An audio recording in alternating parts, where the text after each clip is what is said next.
This One Up podcast is brought to you by G4, your way to get inside the year's biggest gaming event. G4 will be on the convention floor live every day with exclusive hands-on demos of over 30 of the biggest new gaming titles. E308 Live, week-long coverage, July 14th through the 18th, only on G4. Visit g4tv.com/E3 for details. Hello and welcome to GFW Radio. We're podcasting here live from, no, not live. Well, it's live to us. We're here now. So it's live to us here at E3 in Los Angeles. That's what we used to call live with an asterisk. Really? On my old podcast. Live plus. But look what came of that. I know. Sorry I brought it up. So we got some of the usual. We don't have a usual cast anymore. Let's not mince words. Let's not kid ourselves. And this is your return from your vacation. Shawn Molly's gone. Yeah, and I'm back after many weeks away. Hi, everybody. I'm back. Hi. Hi.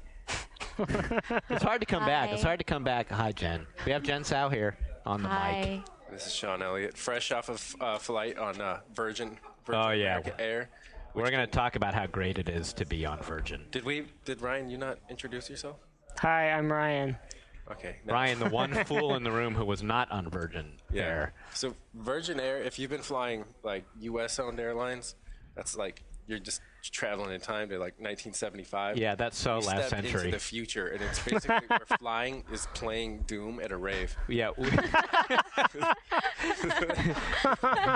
Yes, we have been to the future, and we like it there. Yeah, you weren't kidding. They have Doom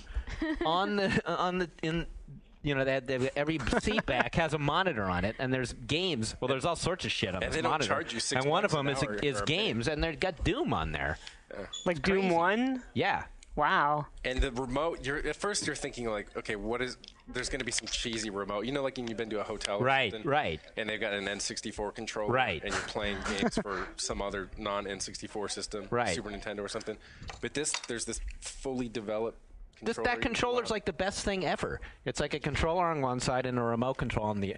I swear that was like the best hour of my life on that. And the controller. I can agree. I was sitting next to Jeff. He was so excited to discover Doom. Everybody else on the plane just sitting there trying to get through the hour, and I'm like going, "Oh my god!" Jeff was even playing the word search game. Nice. But that pissed you off. The word search game pissed me off because it's one of those games where like a whole bunch of letters come on, and then you make as many words as you can in a certain amount of minutes. And tram, that's not a word. Apparently not. Yeah, according not to Virgin fucking Airlines. Oh wait, I like them. You know, just like in in-flight movies, they're not going to show you any movies that have like airline crashes and stuff. Like if you're playing the word thing, and then like you come up with like crash or like tragedy, terrorist. Yeah. Oh my god, that would be so awesome because you could kind of watch other people play. I was watching the person play in the row in front of me, and she was so dumb.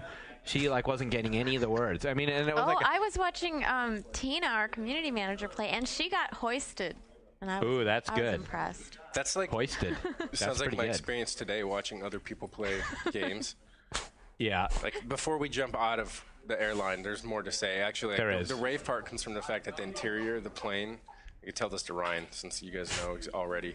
It's all like 2001 style, just like aesthetic to it. All just rounded plastic and whatnot. Yeah, the seats are like white rounded plastic. And they have mood lighting in the plane, and if you're taking an evening flight, in our case it was all just like a deep dark purple, and they're playing techno music. Oh, it was that way first at 8:45 in the morning. But they do change the tint. Yes. They do change the color tint. I've heard. Well, that's what I've heard. And even like the in-flight safety, instead of having someone stand up there and try to get you to pay attention for the 6,000th time about how to put a life jacket on, they have just this this slickly animated thing that plays on the screen in your TV. But what I loved about Virgin this time and the last time I flew it is the people who work on the plane are actually really nice. Yeah, they were really nice. I flew it was the first time I flew with my son, so I had like a car seat and a little baby, and I was by myself, and they assigned me a flight attendant to stand in line while we were getting on the plane to hold the car seat. See, this is the best place ever. I love them. Yeah, we're Virgin Air Radio. Yeah, this podcast sponsored by. Yeah. Yeah, it was just a fantastic. Like, I never want to fly anywhere else now, any other airline.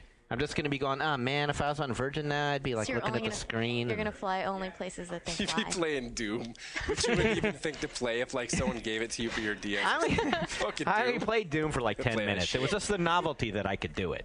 Then I did get on the word game until I got pissed off that not only was tram not a word, but con wasn't a word, C-O-N. Even small things like, I'm still mad. Your map, you can bring up a digital map and, zoom in when you want. Oh, yeah. Look around. Yeah, you could do that. You can chat with your neighbors, too. Did you know that? Yes, you can. That could be a bad thing, though. Yeah, you could go, Please, look at that fat get your arm off the rest, 5. motherfucker. Yeah, right. To the guy Right, I'm in the middle seat. I get most armrests, ass. So, I don't know. That was great. Yeah, so made me happy. To bring it into E3 and games, you're saying, like, I mean, we all know the experience. It's hard to watch someone else play a game. But in this case, for me, I just got done watching Mirror's Edge, and it was weird because, I mean, as you know, in the demonstration videos, everyone's moving really fluidly, running from one jump to another. Sorry, right. You hear every noise in here. So everyone's like running from one, running from one platform to another, and it's super fluid. It looks like free running or parkour, and it's all about that kind of acrobatics. But then when people were playing it, they would be super timid, and they'd walk up to a ledge, and they'd look down, and they'd think about, are they going to jump and grab the rope that's glowing, telling them to jump and grab it. Yeah. And then they would miss a jump, and they'd back up and do this. And I can imagine it was really difficult for the people demonstrating it to watch because it's the opposite of what they want. And they know that the challenge for this kind of game is that it's like first person, and a lot of people in mass... Sorry, I keep getting distracted. A lot of people in the mass market have a hard time with, not motion simulation sickness and things like that, but vertigo, but just like dealing with challenges in that point of view. That game is going to be that's going to be the big challenge on that game. Well, what I don't understand about that game, and I know everybody's all about it, it was like it got this huge applause, and people were like titillated, but it's about parkour, which is something you see and looks really cool from a third-person perspective. And when you have it in first person, it's like, you're experiencing it, and you're making the choices, but you don't get to see the cool moves. And I feel like, given the setting of the game, it's not Prince of Persia. I mean, everybody wants to say, well, that was Prince of Persia, but it wasn't. I mean, Prince of Persia was so different. I'd like to see a third-person parkour That's game. funny. I really like the first person. I was bringing it up, like, not because I think it's bad. I think it's fantastic, but I just imagine that they had a difficult fight with EA. I mean, this is speculation. They probably didn't, but it seems like they would to convince them. No, I bet they did. Like, no, this is not. This is going to be first person because we want to be able to communicate the vertigo and just the disorientation, what it's like to roll, to come out of a run and a roll, and to just keep moving. But because there have to be people saying that that's not like safe. There are limits to what you're going to be able to do. And I was. Granted, the demonstration they have there is so straightforward, and yes, I was able to navigate kind of like a straight line easily after a single viewing of theirs, and yet these other people would do it. I'm not saying I'm better than them or anything. No. I mean, well, clearly in this case at that game I was for that demo, but the point was just like, oh no, please be better than this because I don't want this to happen. Yeah, I watched it. The guy I was getting the demo with. It was another journalist. I don't know who he was, some foreigner. And he we'll call him Schmo for the purposes of this conversation. Yeah, although his real name, no, I won't say. I didn't see it actually. But anyway, the guy did the demo for us, the guy from DICE, and then he turned it over. He was handing the control over, and I didn't want to do it because it is distracting in here. You're right, Sean. It's hard to talk. We got a lot of background just stare noise. At me or something. You got to get past the noise. Look into my eyes. Look, when you start hearing go into the things, light. Happy birthday. Yeah. Shut up. Okay. Anyway. Okay. So. They got louder. All right. Let's go. All right. Okay. So I didn't want to take the controller because I thought. I didn't want to suck in front of that guy, and the game does look intimidating. It does. Like, I was just thinking, I want to play this on my own when no one's looking. So I'm going to let this other guy play because he's probably going to be a good gamer as opposed to me. And this guy was so bad, like it was unbelievable to me. But what you said about how it must be hard for the guys demoing to watch people playing badly. Like, I totally was watching that happen throughout the whole thing. And the guy was trying to be polite, and he's like the host, and he's representing the game, and he doesn't want to get bad press or whatever. This is the first jump in the game. Yeah, and he's being very patient. He's like, okay, see, well, what you really wanted to hit F2 like I told you. You know? Yeah. No. Again, you have to hit F2. You know, he kept sort of repeating, like, see, well, you know, you need to complete the jump or you're going to die. You know, he had to keep telling the guy. I mean, it was painful. That this is the case because when I was playing it, think about how technical 3D platforming was in, like, anything from Half-Life 1 to, like, remember the Turok that came out for N64? Oh, yeah. You didn't even have 2 analog sticks in the platforming, and there was more difficult than anything I've seen in Mirror's Edge. Mm-hmm. But it's like the expanding market that's making the difference. You know, we're aware when we see this that our cousin or someone's not going to be able to do it.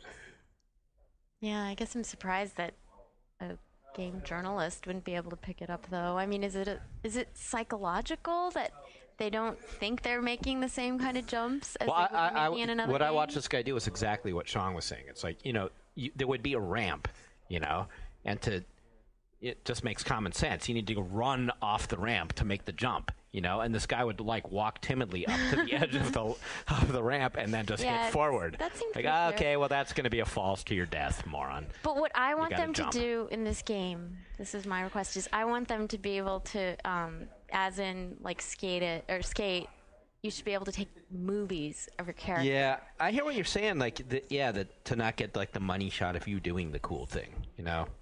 I see both perspectives because they were being very adamant. I mentioned this in my little brief appearance on one of yours. Was that the first question I asked the guy was like, would you ever, under any circumstance, think about backing this camera up 1 or 2 feet so we could, like, see our feet, because that's going to be a problem for a lot of people. You can by looking down. Yeah, but you see a lot of the shoes. And they're cool shoes. It looked to me like it was just the very tip of the shoe. I don't know. If you look all the way down, you can see. But then, I mean... But it didn't seem like in motion except when she was sliding under something. But what you would do, like, say, especially with the mouse, if you're playing on PC and you have a high DPI setting, it would be fairly easy to run toward a ledge, snap your mouse down and see your feet the moment before you hit the edge and decide now is when I'm going to jump. Yeah. And just as quickly rotate your viewpoint back in front of you. That's more work than, say, if they just pulled the camera back all the way so you could see the whole body. But anyway, I don't admire him. I mean, but his answer to that was like, "No, we'll never do that. Yeah. We don't care if people complain. This is the game we're making." Right. I thought that was cool. Yeah, it's good they're doing that. Yeah. A few things when I first started playing, I really wanted to see, because the initial demo level is absolutely linear. There's just like it's there's one it's route basically like a straight line. So I wanted to see if there were circumstances where they're using the level design to prevent you from going. I mean, where they're naturally just using the level design to prevent you from accessing things, and that they're not just doing the equivalent of invisible walls and stuff like that. What he did say that I thought was interesting was that even though that was just a straight line, he was saying that there's actually multiple paths down that line, and that you're going to want to replay it because later in the game you're going to figure out how to do things way differently. And so you're going to go this one way right now because that's just what your brain is going to tell you to do. But that later on you're going to realize there were maybe like 3 or 4 ways down this exact same that they're path. designing. Yeah, they're like designing for speed runs in a way. Yeah. I mean, like there was one that was demonstrated, and that was like by doing a series of wall runs to climb to a roof much quicker than you could just by scaling the side of the wall. But the difference there is in, say, if the environment was wider than that, and through experimentation you could find things that maybe they hadn't anticipated. I mean, that's not the game they're making. That's totally fine. I mean, the whole thing seems to be about just getting through this environment as fast as you can. And normally in games of this sort, what's happening is that you feel pulled forward. There's always something you're trying to get. In this case, the game is pushing you forward because you're running from it. You know, there's going to be things chasing you and stuff. And because in the level that we played, there's really nothing going on. But in other circumstances, you're going to have helicopters and soldiers and stuff after you. You're not going to be stopping to think like, well, wouldn't it be so much cooler if I could actually get up here? You're just going to keep going. And I think there's a lot of levels that serve as an example for that. You know, in Darkness Side of Might and Magic, the second level has a whole stage that's basically you know, running full speed to get somewhere and doing some platforming things. There's some like that in Half-Life 2. Right. What? Nothing. Nothing. The noise? No, I'm just I'm thinking about how you said I was a procrastinator and suddenly feeling guilty. The story there is that Shawn and Ryan and I were, we wanted another voice on the podcast this week. And so right next door to where we're podcasting, basically the whole One Up crew is over there writing their stories for posting for your reading pleasure. And I said, so who wants to be on the podcast on GFW Radio? And Jen bolted up and came in, and I was like, you just did that because you have stuff to write. You were totally procrastinating. Pretty much. Yep. Maybe the room will get locked up when we're done. That'd be awesome. Except I'm the one to whom I have to make the excuses for not doing my work. So it'd just be you and your conscience. It's a bad infinite loop. So let's back up on E3 just in general here. I want to say a few more things about Mirror's Edge if we can. Yeah, yes, you can. I mean, thematically, I think there's a lot they can do with it. The whole notion is that it's instead of a Big Brother environment. I mean, they're calling it like a nanny dystopian, and so the observation's still there. It's not so just dastardly. I mean, it's not quite the same degree of control, but so you see, there's surveillance cameras throughout the level, and there's a news helicopter trying to watch you, and you're basically as this free runner, you're basically the only means of non-observed communication, basically a courier or something. And if they did, I guess the way I try to get it from them is asking them if they think that it's a story that people will talk about afterward, which is kind of if you had asked that about Portal before you'd played it, you would have probably been surprised if they confidently said, yeah, we hope so. Right. So I'm curious to see what they do with that element of it. And the other thing I just wanted to point out that was interesting, I don't know if they showed you, but the level that is sort of in the underground, and it's based on the enormous Tokyo underground. Oh, they did show that, the Tokyo sewers. Yeah. That looks really cool down there. That looked very cool, yeah. Just drawing, I think for some of the environments, just drawing from places as disparate as Tokyo's insane underground to, some parts of it reminded me of Vancouver and British Columbia. Just a different sort of setting for a game. And that sewer level, too, was I thought that the opening level was kind of vertigo-inducing. Holy crap, the second level was just scary. Yeah, because it's cathedral ceilings underground. Yeah, with just, incredibly horrific drops. Yeah. So. Okay, so I got it on my system. What about E3? Well, I just wanted to... It's our first day here.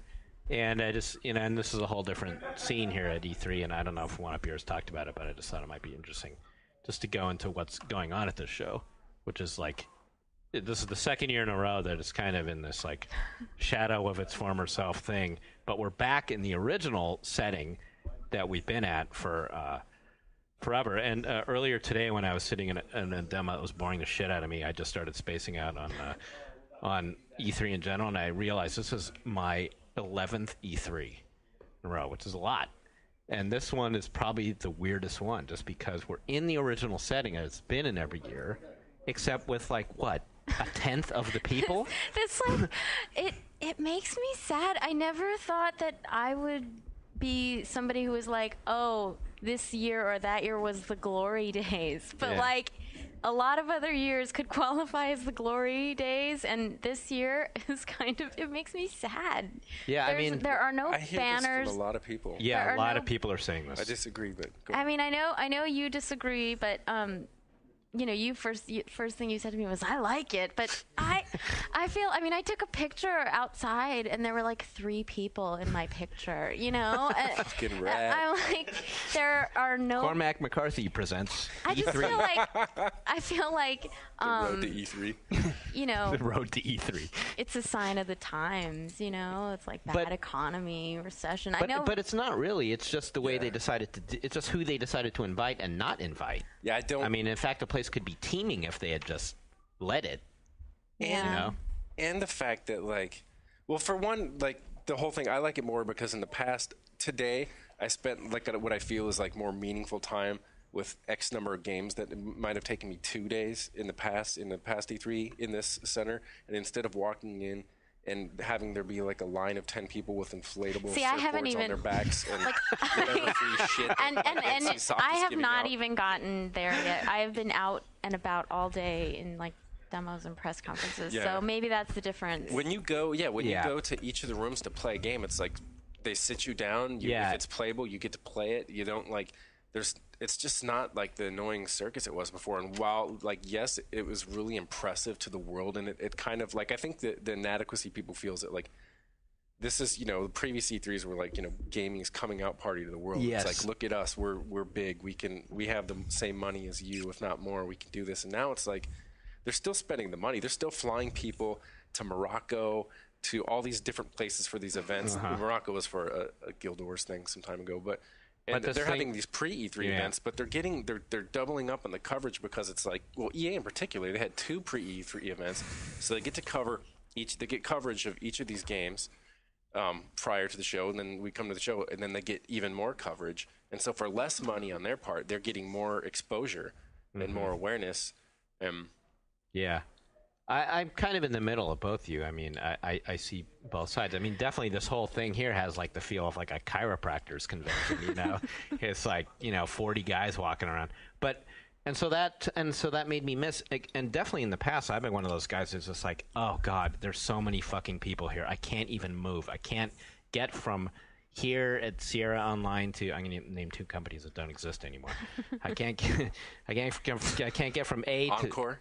I can't get from A to B without 12 fat guys bumping me, and I'm like 10 minutes late for the appointment because of all the people. But it's not that they're just bumming you; it's because they're taking pictures of themselves with booth babes and stuff. Right, all that stuff. And so that part it annoyed me at the time, but there is something about like the spectacle and like what you said, the sort of feeling of like we're a big deal. The show's a big deal. That's totally gone here now, and you can't help, even if that's shallow, you can't help but sort of feel like, I don't know. Here we are at the loser convention. I guess I just feel like it. What is the point of E3? And I know it had multiple purposes, but I feel like our point is to see all these different games in one place at the same time. Yes, and for that, this is better. Like Shawn said. This is definitely better. At the same time, I wonder, is there even any need for that? Because we can have access to games. I don't think quite easily, So well, this has been the point for like this years. Has been in addition to the jobs we already do, and so I sort of wonder, like, well, then for the other people, the sales and marketing people and retailers, and fans, for consumers, for them, is it serving their purposes? It doesn't seem like it, because there is no like grandiose spectacle. Though the press conferences, seem to be exactly on par with previous years, except there were no hideous lines to get in, and that was nice. So I'm all for that. So were they easy to get in? All of them? I mean, I only went to Nintendo and Sony today, but you know how you used to go to the check-in booths, and there would be like 50 people, swarmed around from. Oh God, what was that, like 2 years ago? Microsoft. Yeah, that was like the last day of Saigon. I'm trying to get into that goddamn thing. It's like the most chaotic. Here, it's just like you saunter up to. Why did the fall of Saigon particularly come to mind? I don't know. I just remember like. You could at least have like Left 4 Dead or something. There were people like screaming and crying. Yeah. Maybe that wasn't the best enough. I agree with the whole thing. I was thinking, before I even got here, I was thinking about how pointless it is. And I don't want this to be a bad example. I mean, I tend to do this and get in trouble because I take on our own stuff. But I was looking at our site, and I was looking how, we were live blogging the Microsoft press conference. And from a consumer's point of view, I was like, well, I can go watch this press conference right now. And I was like, well, what are we going to get from this kind of rapid fire coverage, right? I mean, because I think that like imagine if we were able to editorialize, if you had the time to think and react to the press conference in a normal way, then we could provide analysis and opinion to it, and it would matter. But if we're just like but as fast as you possibly can, where you literally cannot keep pace with the events, so you're basically doing a shorthand of factoids with a little bit of humor when you're able to put it in. I was wondering what values that serve, and likewise when you take and amplify to the entire show here, where we get these very quick impressions of these games, and then we have to go tonight, as soon as we're done taping this, it's like we need to go and write all these things as fast as we can. Then it's all going out at the same time. There's just this giant shotgun blast of coverage where we don't have time to really work things out and think them through, and then everything is just there all at once. I mean, how do you what are you going to be clicking on? I'm curious for our audience. It's just because you heard of this game, or Is it a chance for, as opposed to like, say if it was just more of a measured and well-paced type of coverage, where you're able to spend time with it and find, what is the angle for this? Maybe this isn't the game that everyone's looking forward to, and maybe there's an interesting story to tell here. It's definitely not going to be told in this context of this environment, right? Mm-hmm. It's an interesting point. I mean, it would be, like, instead of live blogging a conference, it would be better if we could, like, be broadcasting it live, right, and be commenting on it, sort of like a political convention or something, right? Yeah, like, wouldn't that be more fun that would work. Where we could, like, interject comments while they were talking. Yeah, in a way, like coming and podcasting. Jeff Tom Brokaw Green here. Yeah, right. Well, that was stupid. but you can't Sims animals. You can't take anything away from your EA live blog. Your EA live blog was enjoyable. I mean, it just depends what the point is, and for me, it's always been like a milestone of where the industry is right now in this broad stroke. And I can't believe I'm going to say this, but I kind of miss the sweaty fanboys. Well, yeah, that's the weird thing. This is kind of like a be careful what you wish for thing. It's like, all we ever did was complain about it. It's like, where are they? Where are the fat guys lining up to get their picture taken? At least you come back, fat it. boys. At least you acknowledge. What? I would say at least you acknowledge that you're inconsistent, because it's like completely. I know beforehand this would be exactly what you were asking for. Why do they have to let so many fuckers? No, this was like our dream years ago. Of them Please holding die, giant all of you. sacks of shit, just to like get it out of our system. That like, did you see this? Did you see this? Look at the fucking picture if you didn't see it. They're like, now you don't have to do it, but we miss it. Speaking of which, it's time to give this away. They give a ViewMaster for Fallout 3. It's the Syntec 1000 holographic archive. It's just like the ViewMaster. On that note, let's give a shout out to Kensha Hall, okay? Oh, yeah. Or an RIP Kensha Hall, because that's Rest another in thing peace. I miss. Yeah, you're right. We're the home of thousands of great stories. Kensha Hall. Yeah. That shit just writes itself. Thank you, Kensha Hall. Shawn Baby special. Yeah, exactly. This would probably be on demo. You're right. None of those people are here. None Where of those are they? wacky DVD, make your own DVD. It's too expensive. Yeah, Argentinian mouse company. Yeah. It goes one way or the other. This is like before E3 was like the mall where they would have like the cheesy dollar store and like the Walden Books mixed in with the Macy's and all that stuff. Mm-hmm. And now it's like just the Macy's and stuff. So there's going to have to be some place where there's like a strip mall that's nothing but like the tobacco shop and the dress barn. And like, there's like the saddest like mini malls ever. Like you can get a haircut and like this triple XL size dress. That's about it. An Indian headdress. And a VHS to rent. You know what I heard? I heard a few days ago was that they actually, when they were thinking, because last year was in Santa Monica and that was kind of a disaster, so they knew they wanted to be back here at the convention center. And I heard that the first thing that they were thinking of doing was doing it all in Kensha Hall. Because it's a smaller hall, and that a bunch of the big publishers balked just because of the reputation of that hall. Wow. That they thought that it was like going to be too much of a psychological bad thing. Like, oh shit, we're on the shit hall. Even though there would be no other hall used. No one wants to be in Kensha, even if there's really nothing not that else. Different, because the various rooms that they have reserved now were in the past occupied by some of the lowest caliber. Right, but anything's better than Kensha is the thing. This One Up podcast is brought to you by G4, your way to get inside the year's biggest gaming event. G4 will be on the convention floor live every day with exclusive hands-on demos of over 30 of the biggest new gaming titles. E308 Live, week-long coverage, July 14th through the 18th, only on G4. Visit g4tv.com/E3 for details. Did anyone else see Borderlands? Yeah, I was there with you. What'd you think? That was an interesting demo. We're laughing. I didn't see it. Well, so I don't know what you're laughing about. Yeah, we have to break we can't inside joke. What? The shortest version of it is like. Was that Ryan Scott voice? I don't know what that was. It's a good impression. More and more, like, it's becoming an effective description of things. It's just like whatever plus Diablo, and Borderlands basically seems to be drawing from the mentality and this works for Dawn of War too, right? Imagine RTS plus Diablo, and in the case of Borderlands, it's first-person shooter plus Diablo, and the plus Diablo part of the equation just means an ability to collect enormous amounts of loot, gain up in skill points, kill things, and collect more items.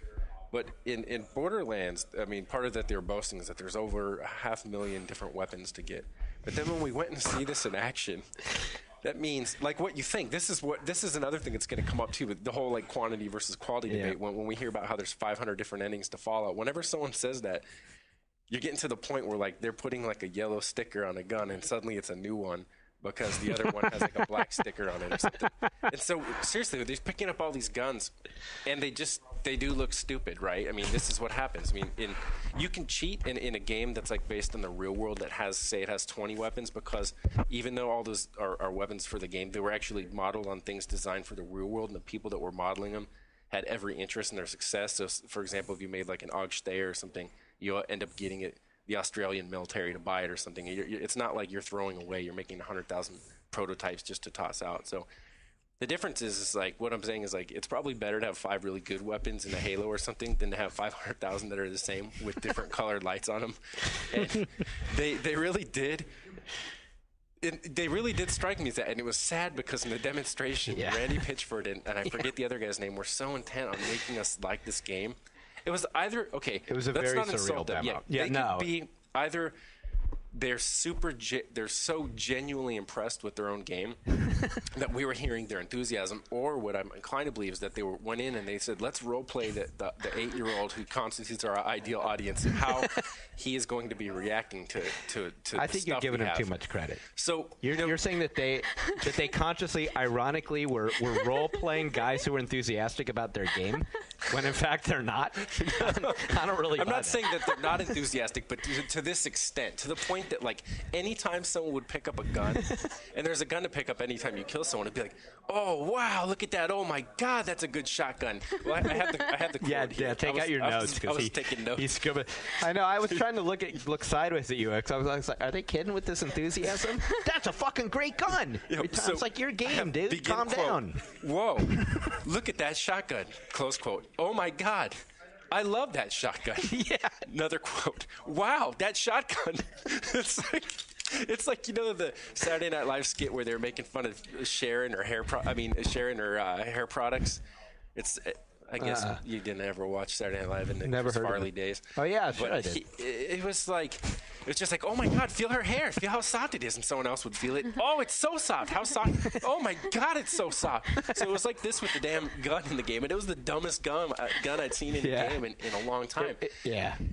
But watching it, I was just like, everyone wants to hook into the bonuses that you get from incorporating Diablo-like features in your game, and those are obvious. That's like, you have the great carrot there of getting people to continue to play and play and play because they're going to feel like they're getting something. They're picking up something new all the time. But the downside, though, is just the whole quantity over quality thing. I mean, you're going to have like a bunch of watered down shit. In order to give that much away, it's got to be a bunch of watered down bullshit. That's like, no, that's been true for a while. Like the Champions series. Yeah. That was that game's problem. It was a hack and slash, but none of the stuff was any good. So you'd get a lot of it, and you didn't even have any purpose for the money. You just sell most of it. Yeah, but if there was no good loot, you don't have anything to buy. Yeah, so. What was the game recently where? Oh, I'm speaking about Conan? The older Champions of Norath. It's Conan, isn't it? The game I'm thinking about where there's a shit littered all over the streets. Because you loot monsters and it's just a bunch of crap. Yeah, right. You don't want most of it. That's what I'm saying. Your inventory box. Right. So you just start walking down the street and there's, imagine it's in real life and you're walking down the street and there's like 200 swords on the street. That happens. People are just like, fuck this shit. Ryan, am I right? That I can't even get one copper for this. That happens in Animal Crossing too. Did that ever happen to you? Right. You go because you run out of room in your house. You go out in front. And you just dump all the crap in front of your house. And then that game just turns into like inventory management game because you feel like otherwise you're like littering the Animal Crossing universe. Yeah. So were any of you at Nintendo? Yeah, I was today are you? Why do I think you're an Animal Crossing fan, Ryan? I have no idea, but I'm not. I wish I am. Were. I like it. Why did you put that on Ryan? I don't know. No, I'm sorry. those are games that I play for 5 minutes and then realize that I never need to play them again. I would think that your anal retentiveness would go into that game. You're not building toward anything. That's kind of true. Yeah, you are. You're there's building goals. a museum. It's like all there is House. existence. There's not like tangible numbers. Anyway, Ryan, I don't know why. With that game. Yeah. I'm just getting to know all you PC guys, and for some reason, I know that Ryan has like a dark console side, so I thought maybe in there was Animal Crossing. I like Dark Animal console side. Did you see the? No, I haven't seen the new. No. Because I Oh, you know what? I wish Shawn had been there because at the same time they announced this Animal Crossing game for the Wii, they announced basically the Wii equivalent of the Xbox Live headset. And it's a microphone that you put on top of your TV that like everybody can talk into. Oh, so that mom can hear, like, if there's some, like, pederasty coming through that bad boy. Yeah. She can step over and yank the cord out. Yeah. Yeah. And it showed That's been Nintendo's big legitimate worry. Yeah, right. About getting its systems online is because they know that's like, I don't know. I mean, it's like inviting the strangers into the playpen at McDonald's land. Well, and at the press conference, because you can also put your me face on the Animal Crossing character in the game, which looks really creepy. Yeah, that sounds creepy. So especially because the skin tones will be different. So you're sitting there fishing, and this creepy-looking Animal Crossing person with a me head that doesn't sound good. That's like I thought you were gonna say like the fact that you can have your own face on it. It's like when Ryan in 4th grade used to wear the shirt that said "Grandma loves Ryan," and you saw the day that a stranger came up and was like, "Hey, Ryan, do you want some candy?" He's like, "Oh, this guy knows my name. I'll eat his candy." How'd you know?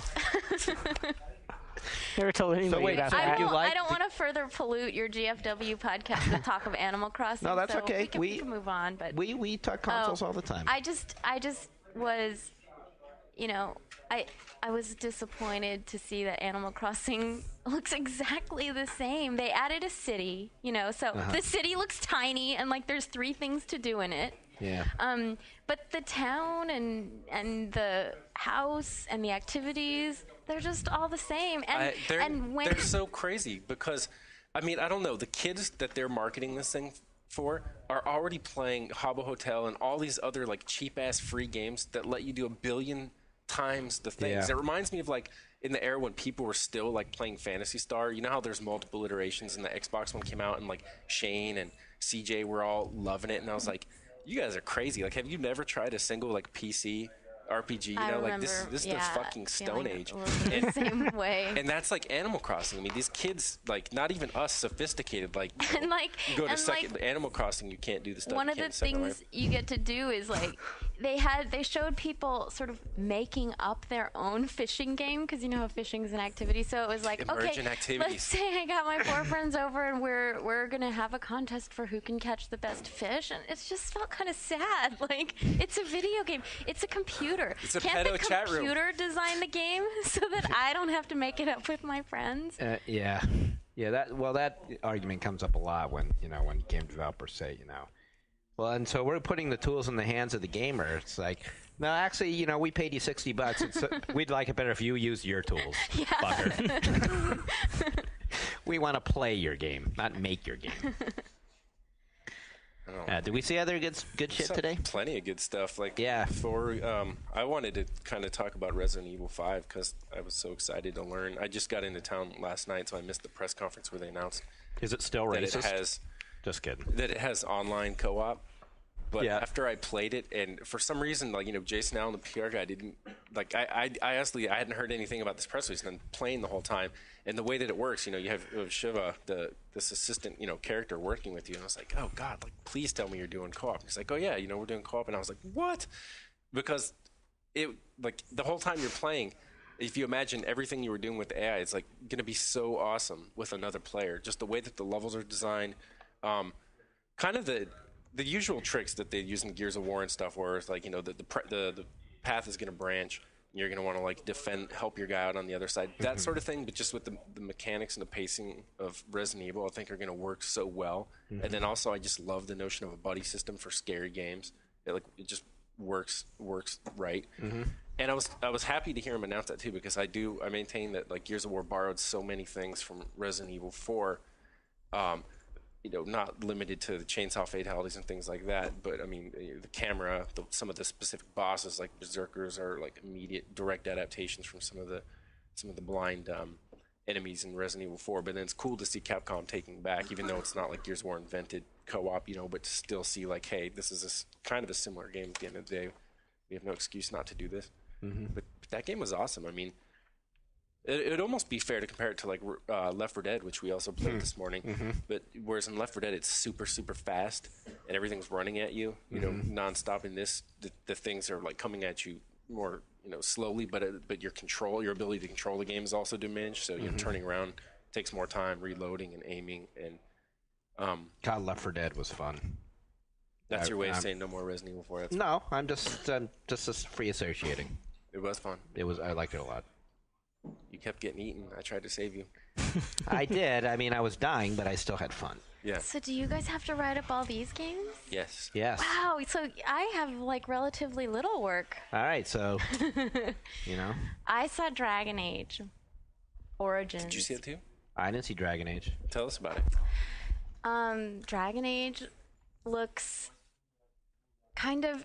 It's hard not to think of Lord of the Rings when you're watching it, Wait, did they show that battle trailer again? They showed the level that leads up to that battle. So, okay. And you're in a walled high city trying to light a beacon while a long blonde-haired guy goes, "Atras!" And so it's like the Helm's Deep. It was like a Swedish techno video. Yeah, well, like orcs and goblins attack. So once you get past that, though, it looks really awesome. I'm really excited about it. But I mean, graphically, it looks nice. Okay, wait, that's now I'm getting distracted. We got the loud people again. Tell us about those orcs. From the trailer, it looked exactly like Lord of the Rings. That's what everybody's saying. But the trailer did. It looked like it did. It did. Here's the thing. I was asking the tough questions in my interview with Greg Zeschuk from BioWare because I felt like I saw a little bit of graphical stuttering in like the trailer and then a little bit in the demo, and I think I offended him because he was like, "Well, it's still being optimized." I mean, developers. I think we're seeing this all around. You saw it with Mirror's Edge or with Randy Pitchford. Like, they're very close to the project. They're very sensitive about it. And obviously, like, we're seeing unfinished software, so some of it we have to filter through. But I often feel like it's my job to just ask to see if there's anything else there. It's kind of, I don't know, though. I kind of believe that those questions are largely pointless because it's like, how else are they going to answer it? I guess. They're never going to tell. You know what? Yeah, believe me, I felt that way. That's what it's going to be like in the game. If you don't like it, fucking too bad. We got 2 years to go, but we're not optimizing it. Fuck you. I mean, yeah, there's the thing that it's like they have enough time. It's like you should just assume it. They assume that you're assuming that that you have the goodwill to think the same. But it's like if it really comes down to it, are they going to say, even though in their head they're like, fuck, our programmer guys have been sweating over that one for 6 months and they still can't fix it. Well, I'm sorry. Anyway, the point is, despite that, I was being picky. I guess that's what I felt bad about later. Is like I was being picky, so because it looked awesome. I thought it looked great, and the combat looked really fun, and it's very tactical. It's very much like Baldur's Gate 2, where your characters have little circles under them, and you pick them. But I guess you can like break up your party a little bit and have some of your party in one room and. So you can go all the way out to an isometric perspective, right? Yeah, you can zoom in, you can pause the action, you can pull back, and it's all about combos of attacks. And we saw some really great like magical spells and some big ominous enemies and big battles. So I thought it was pretty exciting. But yeah, were you able to sample it as an RPG much in this environment? I don't understand what you mean. Well, I mean, say, for example, you could look in and it would be fairly easy to demonstrate what the combat's like in the game. But I mean, it's such a long game like that. I mean, imagine in 10 minutes showing someone what Mass Effect is. Oh. You know, I mean, it's just so much more difficult to give you a sense of, you know, where you can play 5 minutes of Pac-Man and you know what you're in for. I mean, in RPG, it seems like there's a challenge. I guess since they're so clearly describing it as a return to their roots, we saw, you know, we saw a corpse being looted with like new gear being put on and stuff. We didn't see the leveling or the character creation system, which is one of the. I mean, it's not a new announcement. Or even like a quest. The origins. I mean, we saw some conversations and things, but I guess the origin thing where you pick a certain beginning for your character and choices you make during that time develop your character into what it will be later in the game and actions that you'll be able to do and story points that will happen later. We didn't actually get to see that, but I mean, I felt like the RPG roots of it are pretty clear. I think it's just exciting in general that they're doing it, that they seem committed to it. Now, this seems to be their big new game. It's the only thing that they're pimping here at E3, and they went out of their way at the EA press conference to say, you know, this is our new PC franchise, and like you said, Jen, the spiritual successor to Baldur's Gate. They said also it was going to be on the 360 later, but he said in the future. He made a point of saying in the future, but I thought it was funny to read online Ping saying like, haha, PC guys, it's on both now, when I actually thought it was the opposite. It was sort of like, haha, we get it first. No, that's not the point. I don't mean like to get into the console versus PC war, but what I just mean is that the fact that BioWare at this point in the game doesn't necessarily have to make another PC game. They don't. They could just go for the bigger fish all the time, and they're choosing with their resources and their time to make a dedicated PC game. Great that it's being ported later. Everybody should play it. That's fine. But I'm happy that they're choosing to go PC first. I have to print this out later, but I had a hero of the web from our forums, and that was a reaction to Final Fantasy 13 being on the Xbox 360. Yeah. But it's the same kind of mentality. Like when you're saying, I'm just like shaking my head at the whole way that this works. But this guy was like saying, he's like, you know, if you know anything about Japan, he's like, and I'm an expert, like, you know, that honor is really important. And I'm going to tell you about, this wasn't just you posting this on all, no, was it's it? like, it could have been a better, like, yeah, it could have been the kind of shit I would say, like, when I'm playing Team Fortress 2 or something. And, like, I mean, that video called Honor, and he was just saying, like, you know, they basically need to fall on their own sword for their fans because they're releasing this game on 360 as well. What? PS3. But so then there's other threads, and the titles are just like, there is no God confirmed. You know, and this is because this game is coming out on multiple platforms. This was why I woke up sick. I woke up sick yesterday morning, and I thought, I just got done listening to, you know, my alarm clock is like, you know, not talk radio, it's like NPR and stuff, and they were talking about, you know, what's happening with Fannie Mae and Freddie Mac. I mean, just the dire state of our economy, the ongoing, you know, developments in the housing crisis and stuff. And I turn on my computer, and I look, and like I see this thread, and I was like, there's like a billion, you know, there's a billion stories, and, you know, like 5,000 sites all talking about this stuff, and then you look in this thread, and there's just like all these like 3-word responses about how there's no God because of this. And I was like, dude, well, I'll tell you, fucking thread. No, I will tell you proof of no God, Shawn, and this is for real. No multiplayer in Dragon Age. What? No multiplayer. It's a single-player game. Wow. Which, wow. I mean, it was like, it broke my heart in the interview. And I'm serious. I'm not using hyperbole here. I was really upset because, like, anybody who's listened to me on podcasts before knows that I'm really into LAN cooperative RPGs. Yeah, but hi, Baldur's Gate 1 and 2, no multiplayer. Baldur's Gate 2. Huh? Dark Alliance? No, Baldur's Gate 2. Didn't have multiplayer. You can play it in multiplayer. You can play it in LAN. Oh boy, we need someone with a better memory than me. We need a fact check. No, I've played it in LAN. Fact checker. Fact checker. Well, it would help. I mean, like, I'm definitely not going to complain about some multiplayer games, but it's like Oblivion was fine. Single player Fallout, we just looked at single player. Yep. Not, you know, the biggest concern, but I obviously like it in Resident Evil 5. The thing that works there. You've never played Baldur's Gate 2 in LAN? It's totally awesome. I don't believe that you can. I remember it being just like a party-based D&D game. I can't. How would you even do that?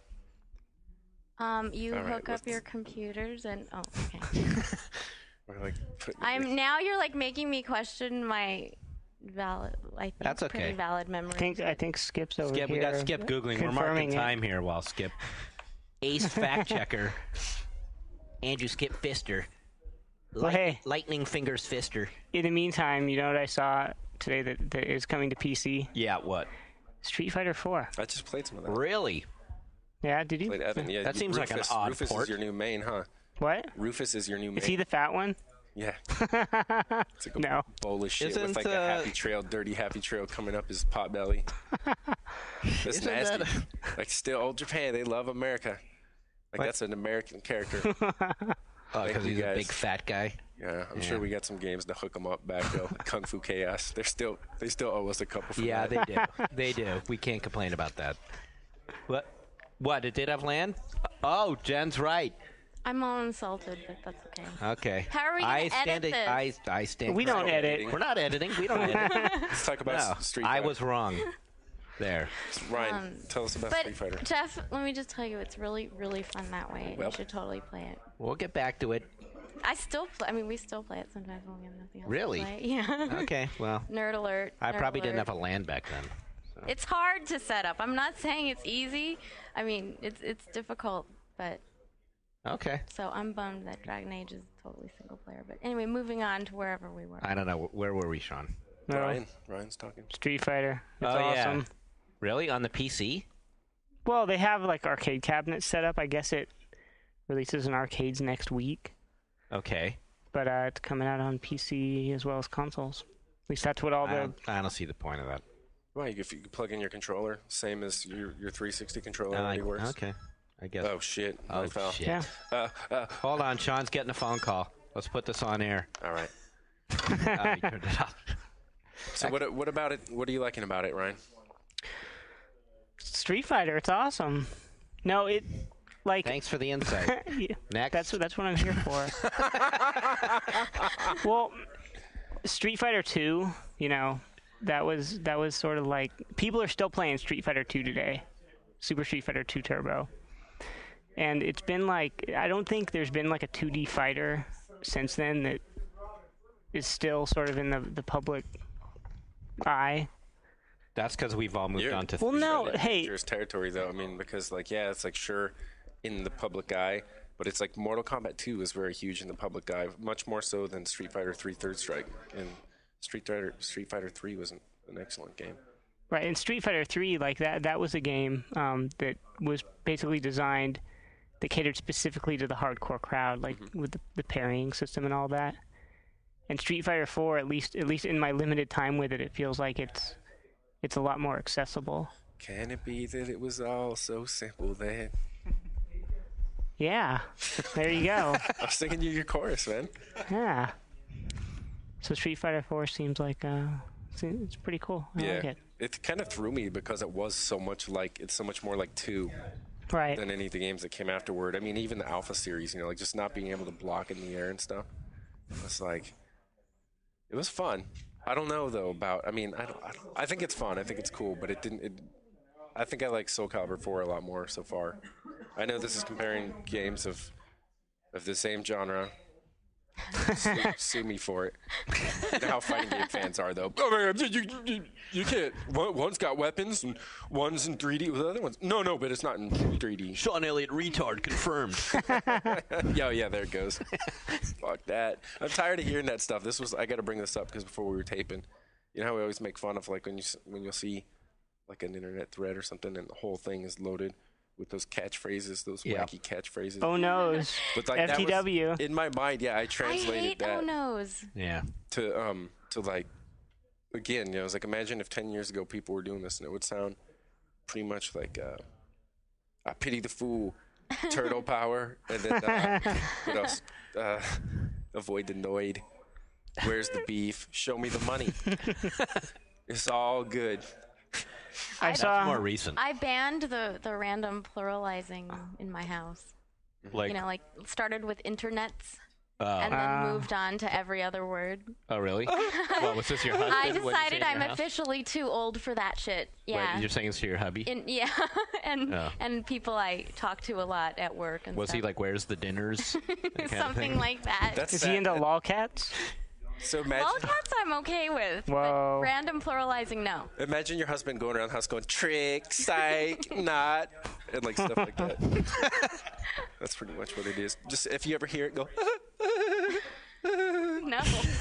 I don't speak in Anthony's weird twin language. That's just that's our punishment in vent whenever someone says something stupid, which happens all the time, myself included. But that's how we punish each other. What, the fake laugh? Just do that laugh, and then everyone knows. Like, just like, damn, man, I shouldn't open my mouth again if I'm gonna say some stupid shit like that. Fucking sorry, guys. So yes, anything else about Street Fighter? I mean, that new character Rufus, though, he's like just a big giant ball. Imagine like an earth ball with feet and arms on it. Rufus. And then the ball composing his torso just kind of like wiggles and jiggles the whole time. I heard he was created as a tribute to George Carlin. Really? What? Yeah, you're making that. I was getting all misty-eyed. He's wearing like a zippered George. jumpsuit. It's zipped like all the way down to his like pubis, and there's like the happy trail coming up. That's just a good word, pubis. That's a guaranteed laugh line. It's where you get the word penis pubis found in the Venus mound. Right on this guy. Right. He's got a tattoo of it. No. Yeah. So it seems pretty cool. Seems like a fun game. I'm trying to think if there were any other big things. We saw Dawn of War 2. What did you think of that? Dawn of War 2. I thought it looked good. I mentioned it to them in the little demo we had. I thought it was very interesting that they're kind of going in, I wouldn't say a bold new direction. I mean, it's still an RTS on the PC, but they're breaking away from the formula that was Dawn of War 1 with some interesting considering the changes, if you compare this to not the Company Heroes, but to Dawn of War 1. Yeah, I think they're really substantial differences. Yeah, they are. I mean, and we know that gamers are much more conservative than they like to think they are, when it comes to changing their games. They all want change, but then actually it turns out they don't. Like you and E3? Yeah, well, fuck you. Yeah, you're right. That's okay. Oh, boy. Does this game, is this something that could this conceivably kind of replace Company of Heroes? Or is this on its own track? I think it's probably still on its own track, probably mostly just because of the setting. It'll replace it for me, probably. They took some of Company Heroes' ideas, that's for sure. Right. It's kind of, it's just like a leapfrogging where there were a number of things that they came up with for Dawn of War that they ended up doing, that they basically prototyped for Dawn of War, ended up implementing in Company Heroes. Yeah. And then likewise now, they're taking some of those ideas and bringing them over to this game. I would say it would replace it just in the sense where, for me, Company Heroes continues to be the game that I play on a weekly basis. And then if there's going to be that game where you're like, okay, this is the one I'm going to invest, but pardon me, literally, hundreds of hours playing, it to me, it has the markings of it. It's kind of interesting though. There's so many people that are like, Company Heroes I don't want to play. It's more of that World War II shit. And then there's for me, I'm getting used to the Warhammer stuff. For the most part, the guys look cool, but there are parts that's a stretch for me. Like when the orc vehicle comes out, it's like a war boss truck. That was the fucking pizza thrower from the Teenage Mutant Ninja Turtles 5 or saw it. You know how sometimes the difference between, when you design a vehicle and a real army designs a vehicle to win a battle with, and then there's the kind of vehicle you design when you've got some oversized action figure and you got to figure out some fucking way to configure some plastic to get that fucking thing in there. And that's what the thing looked like when it came out. It's like the orcs are broad-shouldered. They're not going to fit in a regular compartment. Open top, baby, all the way. But that's been part of the charm of that franchise. Really, is that they've embraced that kind of goofy thing, and that's one thing I thought was a little odd in the Dawn of War 2 that we saw so far. Is it looked like they're making it a little. I was going to ask them about this, and I didn't. It looks like they've made it a little more gritty and sort of quote unquote realistic than Dawn of War 1 was, which was much more in the kind of Warcraft cartoony style. Which, and yes, I don't need anyone to tell me that Warhammer predated Warcraft. I know that. Right. So shut up. I would say, yeah, I think part of what you're noticing, too, though, is all the new, animation that they're adding. I mean, this, again, is what I'm used to from Company Heroes, but, like, whereas in the original Dawn of War, I mean, you can go in some area and fight. People are kind of just going to be doing things. But in this game, though, you can see if someone's under fire, they're going to react as they would in, like, a first-person shooter or something. You actually see the animations. They're going to take cover. They're going to use cover. All those sorts of things just translate. That in the blood, just the higher detail and stuff. I mean, it's still... Yeah. It seems like the Warhammer universe if you had, like, a better engine is what I...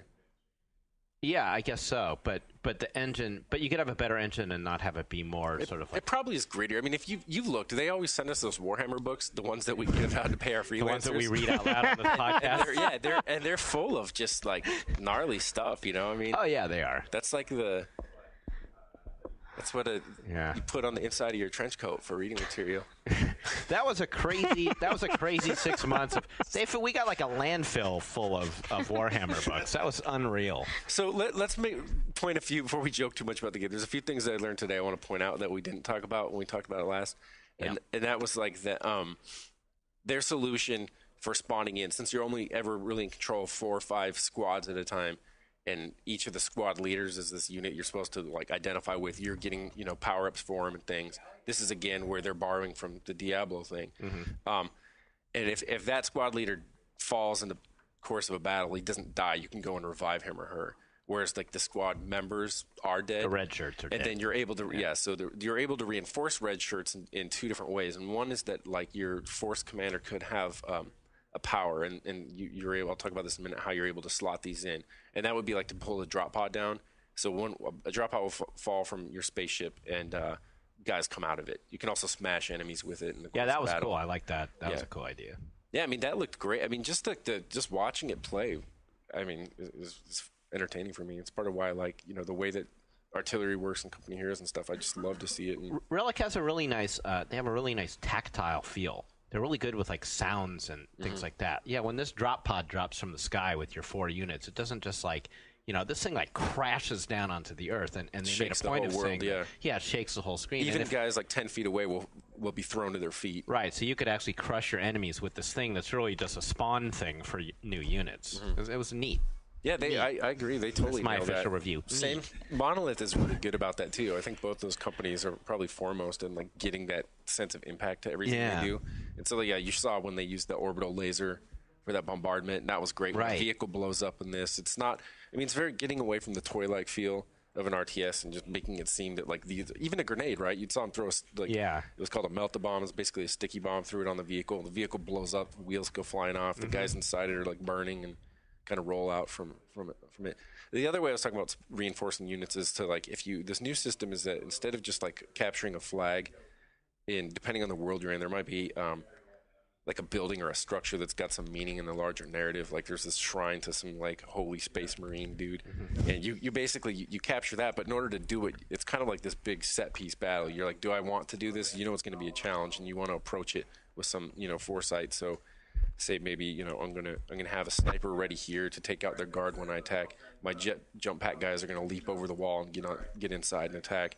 I'm gonna follow up with this, but then ultimately when you do take that, you'll be able to reinforce from that building, but you'll also maintain it throughout your campaign as you're going to other planets and stuff. You still technically hold that shrine, and then it increases morale for your army and gives you a few other perks. But you might have to defend it too, right? Because there could come a time when the enemy's like, well, we're trying to get this back.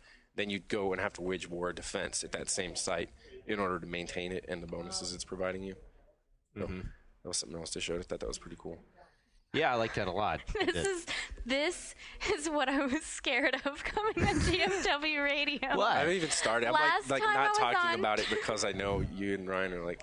No, last time I was like scared, but you made it a safe and comfortable place for me, Shawn. This time, but see, you took off the training wheels and right. You gotta go with it, Jen. Jen, give us your 100-word. How are you feeling about Dawn of War 2 right now? Can I have some of Ryan's orange soda, please? That's my 12-word review. So the other thing about I want to. It sounds neat, you guys. It sounds there you go. See, I said it looked neat. In this case, I think that they're borrowing wisely from the Diablo play mechanics, but I don't see them as like bringing the baggage along with it. Insofar as it's not randomized levels, all the levels are really short too, which is interesting. It's about how you're going to approach it tactically rather than going in and slogging through, building up your army, just to just have it turn into just some grueling war of attrition at the very end, where you're like, please just let this level end. I mean, it seemed to be right. I mean, the level we saw, they basically played through levels. Like, I could do that. And he said right? that. He said it was going to be a lot of short missions. A little, and I think that seems like a good decision. I thought that was cool too. Yeah. And the other thing is, like, all the stuff you're getting, it's not like every single guy you kill drops stuff, but so when someone does have a drop, you're like, okay, I'm going to grab that, and it's going to be cool, but you're not going to be able to use it. It's not like you're going to pause the game right then and equip it and see what it does, but then when you go back after you complete the mission and you go back to your spaceship and you're going to outfit your groups, you only have, like, so many slots that you can put stuff in. So it's like you have different weapons and armor and stuff, but then you also have these power slots, and it's like, am I going to use this ability that's like a marksman that lets me snipe, or that lets me draw in reinforcements, or an orbital bombardment, or how am I going to use this power, and how is it going to mix with the other slots I have? But don't you think that Borderlands is better because there's like 500,000 of them? There's a lot of they said they're up to about 600,000. Which is funny because technically all that means is adding a yellow texture and then suddenly multiplying that by the 500,000 you already have. You've now got we're talking like exponential. Like by the time this game comes out, they're going to be like 3.6 trillion weapons. it was so sad. And every one of them is going to be great. Oh, look at the scope on that. That's a nice scope. And it's like you just had another weapon. The scope one was like an X crosshair. Another was a triangle. Right. Did you notice they were doing that too with as he was going through the level, like they were commenting on they would like shoot a guy and he'd go like, oh, did you see the way that guy fell? Like they were talking to each other. It's like I felt bad for him too. Stop loving your own game so much. At the end of that level, no, that was so cool the way that guy fell. Did they point out the water effects? That they didn't. At the end of the level, though, a guy called Mordecai comes out, and he's about as typical a toady as you can find in a shooter, right? I mean, this guy's fucking named Mordecai. He's just Joe Blow. But he comes out, and they're like, you're going to have to wait to see what Mordecai's about. He jumps down off a ledge, and then they pause it like this. To be continued.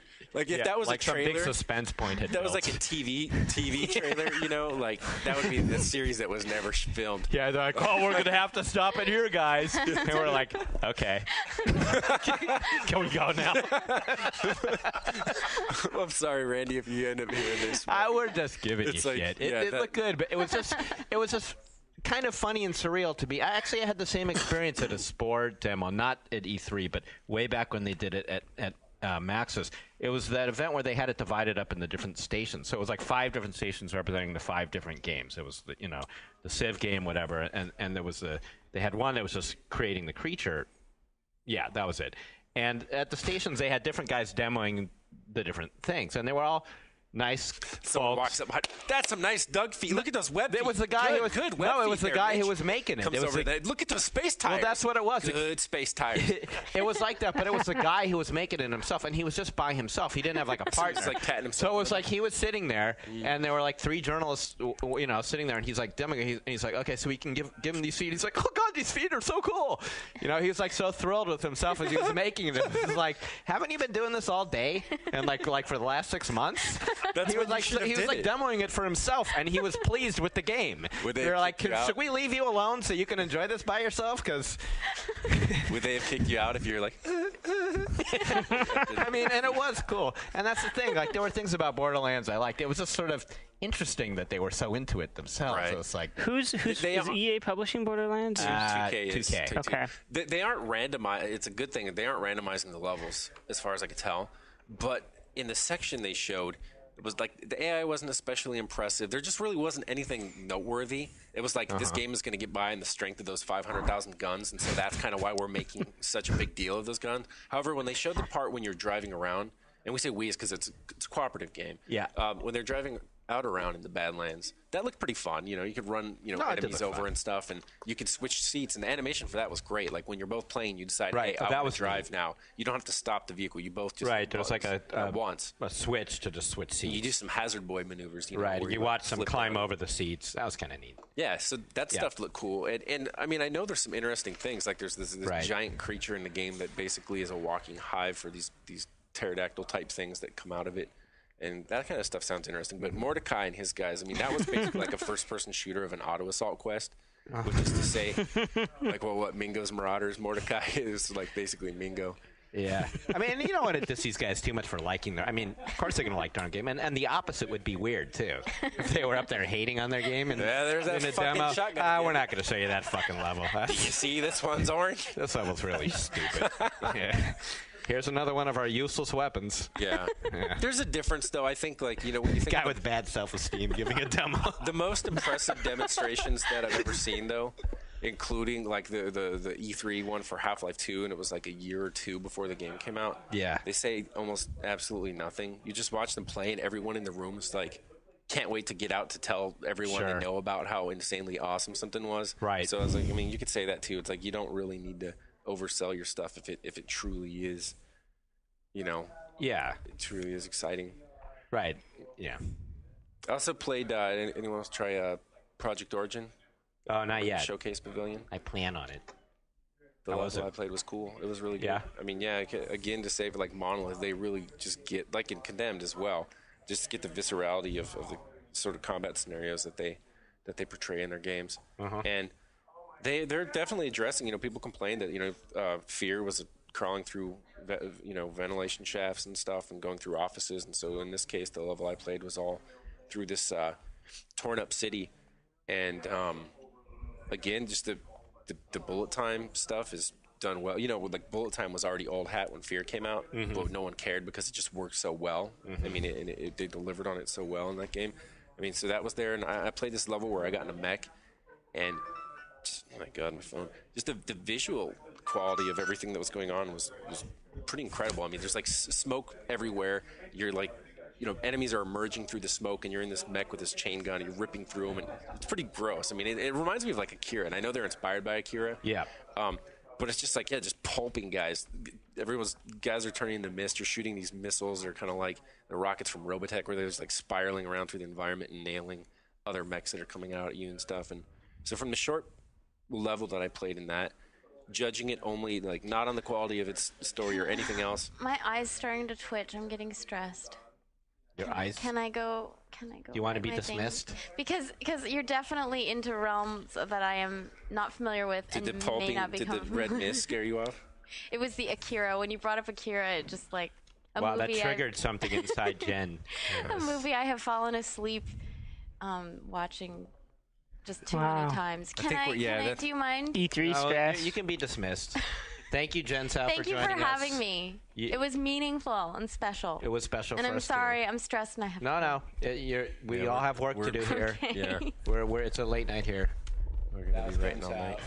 EGM. Man, what a bitch for leaving early. Damn, I'm getting pretty stressed too. Yeah. You got a lot of writing to do. Yes, I do. All right.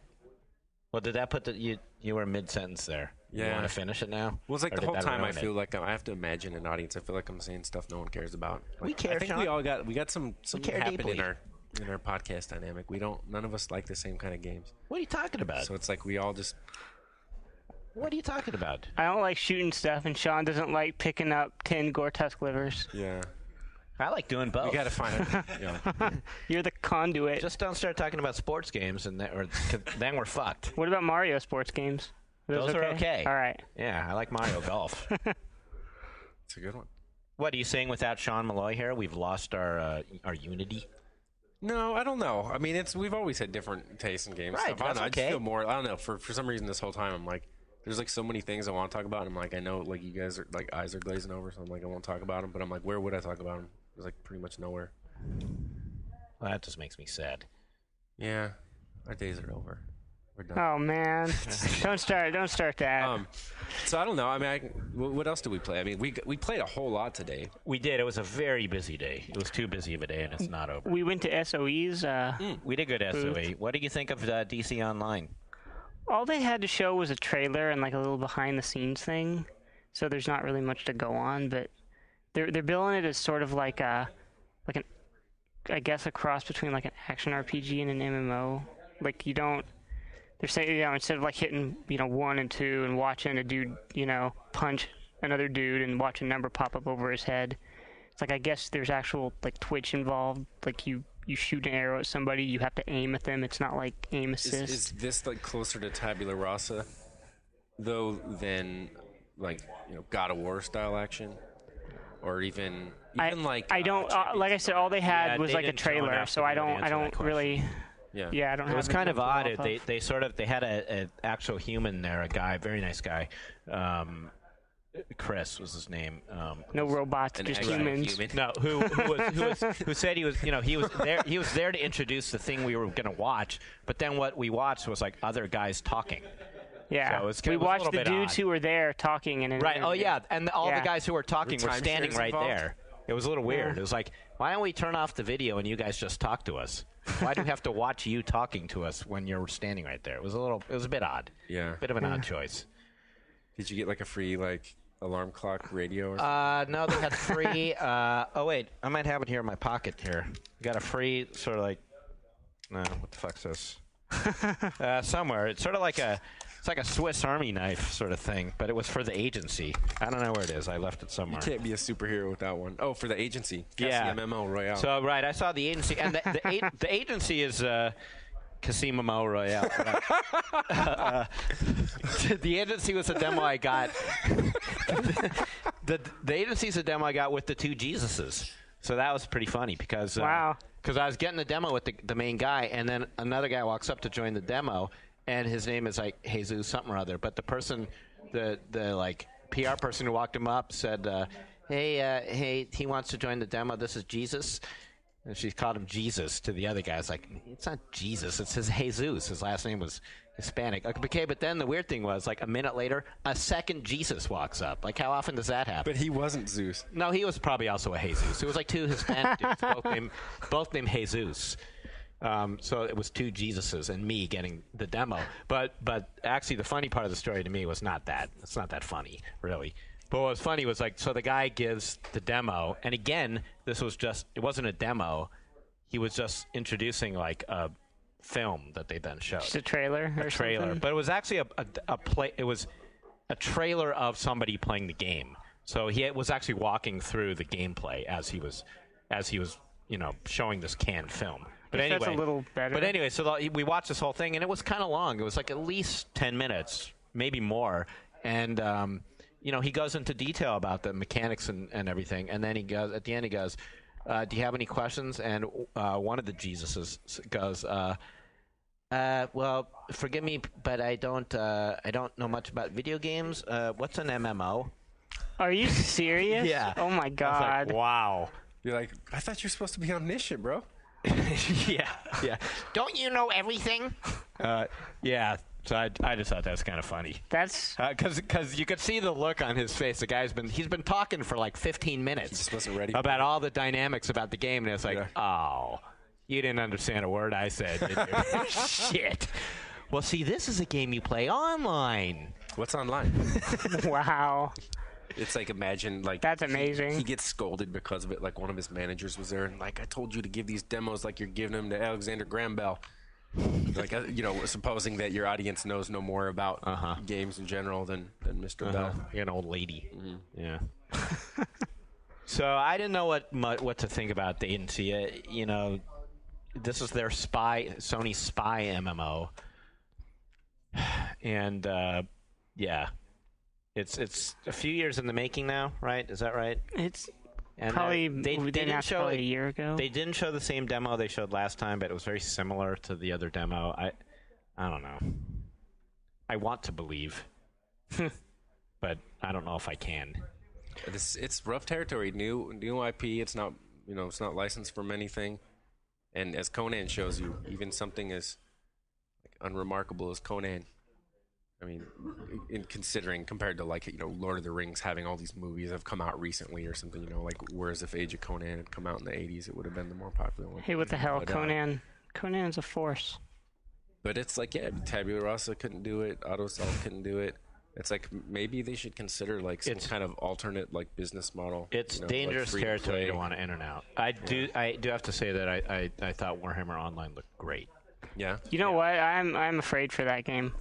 Are you? They just announced recently that they're cutting back a bunch of features in order to make their launch date. They've killed 4 classes. 4 classes? How many were there total? Several of which were like their attached races, like tank class. So there are races, because all the classes are divided. These races have these 4 classes, and this race has these 4 classes. And so there are races that are completely devoid of a tank class, which is one of the necessary components to a group. And they've said that like there's only gonna, instead of having like each race have its own starting city, there's gonna be like one starting city for this side and one starting city for this side. Like they've substantially. And they had the whole idea of that there would be like these 4 citadels, and now there are only 2. Well, right. There's like 7 or 8 races or something, and they've pared it down so much. Like I don't understand how they decided to kill what they killed. Well, what if they're really just basically scaling back for a launch, and then like they can go in and patch this stuff in later, which would seem fine to me. Yeah, that's the problem, though. How apeshit should you go about content you're not going to get to until you've played for hundreds of hours? But we're talking about starting zones. The class thing is disturbing too, right? Because like look at what Funcom made some significant class changes prior to releasing Age of Conan. And they merged a bunch of classes, right? Yeah. And I think that as far as balance goes, that proved to be fairly disastrous. And those were precisely the overpowered classes, because they had elements from each of these other classes that really would have been taking more work to balance. Right. So this game, I don't know. But hey, the game's also got to come out too. I mean, what would you? I don't know, man. I can't advise anything. Every time I see, who knows if it's gonna bomb, and then it would be a waste to spend another 6 months fixing this tank class for Ryan, or it'll be popular and they'll be like, hey, you guys helped us see through this first few months. Really, make a tank. It is the most unpredictable genre. This is like if I was gonna go into game development, this is the one genre I would not want to touch it. It's like, fuck this. Years of development, all the resources, the overhead of the servers, the overhead of the personnel to deal with these things, and just the intense, utterly, impossible to predict crapshoot of whether people are going to dig it or not. Almost all the biggest, horror stories we've heard in the past few years, including the ongoing one with Flagship right now, have to do with like if the game's not an MMO, but it's big, ambitious multiplayer games that intend to make their revenue through subscriptions. Sure. Right.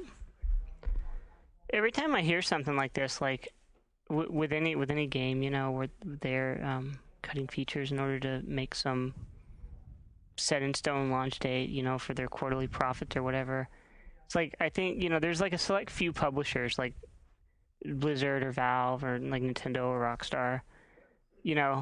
Whenever you ask them like when is your game being released, their answer is always like it's going to be done when it's done. That's because none of them are beholden to anyone. But all their games come out, and they're way more awesome for it. Well, I don't see why other companies don't kind of see that as because a lot of them are beholden to their stockholders. And look what it takes to get to that position. It takes good products. They took the time to make those good products. Though. And it's like self-perpetuating cycle too. It's like your publisher's not going to be like, yeah, take all the time in the world you want. Like, Valve takes time and it guarantees something's going to be good. It's like, well, did you make fucking Half-Life? Did you make Half-Life 2? Did you make Grand Theft Auto? Did you make Vice City? No. Well, then quit asking for all the time in the world. It's ready when we say it's fucking ready. Right. No, that's totally right. Yeah, they earned that, right? But who's to say? Company X could keep saying, well, it'll be done when we're ready because we're not releasing it until it's perfect.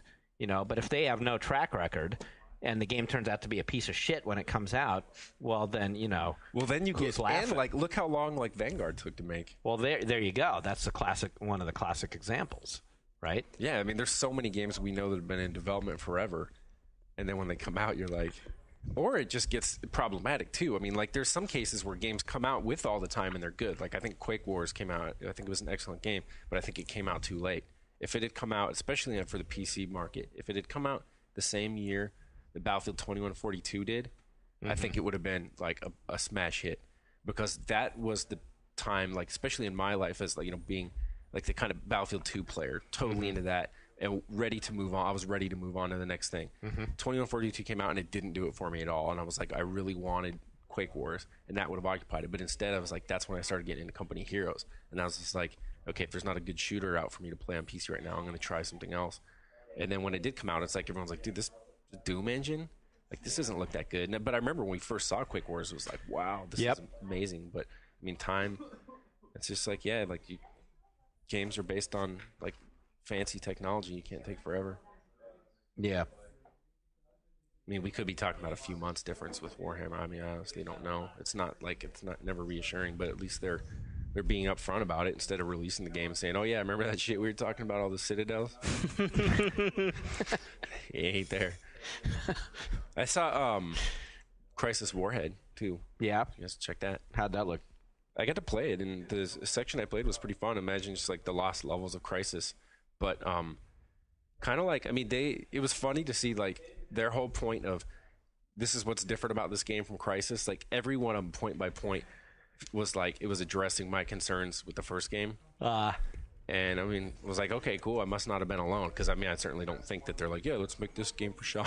But they were just like, he wasn't crazy, and he wasn't the only one saying these things. And we internally, and they were saying, you know, they're like, yes, internally we agree. We didn't, you know, for whatever the reason, not being able to get the game out, you know, here we go again to schedules, having to get the game out sooner than we were ready, or for whatever reason. Some of it, I think, had to do with min-spec, meaning the minimum specifications that you could play the game on. And what that means is basically anything above min-spec in a PC game has to be visual only. You can't work gameplay into it. So say, for example, if you have this like ability to do all this stuff with freezing and shattering, but it's happening at above the min-spec level, that means that it can only look cool. You can't base gameplay around enemies shattering cover and freezing and stuff. So I think that had to do something with it. But the whole notion of Crysis toward the end becomes totally linear. The game, you know, like in my review I said, it teaches you to fish and then throws you in a desert. In this case, it would be like, as you're playing the game, you ramp up, and you're like, eventually you're doing things with total confidence, like dropping C4, switching the strength suit parameter, throwing it like a football, and then detonating it as it lands on a tank, or throwing it at a helicopter or something. And then all of a sudden you're in this place where there's like no imagination required whatsoever. You got to get in the Jeep. You can't even switch seats anymore, and you just shoot at anything that comes out at you. So now there's tons of vehicle stuff, and it was really about emphasizing that we're going to have that scale of combat we wanted, where there's stuff coming everywhere, but it's like you can get in any vehicle you want, and if your vehicle takes a big hit, you just jump out and go hide and steal someone else's vehicle and keep going. And the gameplay was awesome. I mean, just like, you know, Crysis was cool. But I did get from them, it was interesting, that originally, because I'm curious, because this game is set concurrently with events of the original Crysis, so it's kind of like a Rosencrantz Guildenstern thing. And I was like, were you writing the script for this at the same time that you were writing the first game, or is this an afterthought? And it's kind of like somewhere in between. They were still finishing Crysis when they got to this point with this game, but it wasn't like they weren't designed exactly at the same time. Right. And so, you know, they were. I was suspicious that, you know, there's all these ways to establish a Crysis chronology. Right. And that's like, you know, when this big volcano erupts and things that are going to be visible no matter where you're at in the world. Well, that's kind of like Half-Life. Blue Shift, right? Was that what it was? Yeah. So you could say this is a point when there's this, like, the facility blows up or something, and you can get that. So they're doing that. But originally, I think the idea was for their Budapest studio to make an expansion, straightforward, your traditional notion of it. And they're like, okay, you guys are doing good things with this. Go ahead, make this a full game. And it's only gonna be like $29.99. It's coming out really soon, I think in August. And if there's some surprises, like, you know, are there any big surprises? And I couldn't get them to talk. I mean, we were talking about how, well, I do know that the ice wave levels back in, that they're able to take some things that they weren't able to put into Crysis and work them in here. And that was originally getting between the aircraft carrier at the end of the game and the shores. Like the whole ocean's frozen, and you're basically going out across the frozen ocean, and there's frozen tsunami waves, you know, that you got to climb up and stuff. That's making its way back in. Maybe the hunters are the big giant alien walkers. I mean, I keep asking them, like, do we get to drive one of those? You know, like some kind of like weird stuff like that. And they just keep, you know, smiling and let me believe whatever I want to believe. So do you think that if they fixed a lot of stuff that was, you know, broken or not so great in Crysis, that for someone who hasn't played Crysis, that it would be better to maybe just get this? I really don't know, because I think Crysis is a fantastic game. I don't recommend anyone skips it. Okay. I think everyone should play it. Despite its flaws? Yeah, and its flaws are really just, like, they only stand out more so because you're so impressed with everything that goes before. Well, you did only give it an 8. Which we've established. Right back to it again and again is, in my mind, is a very strong recommendation.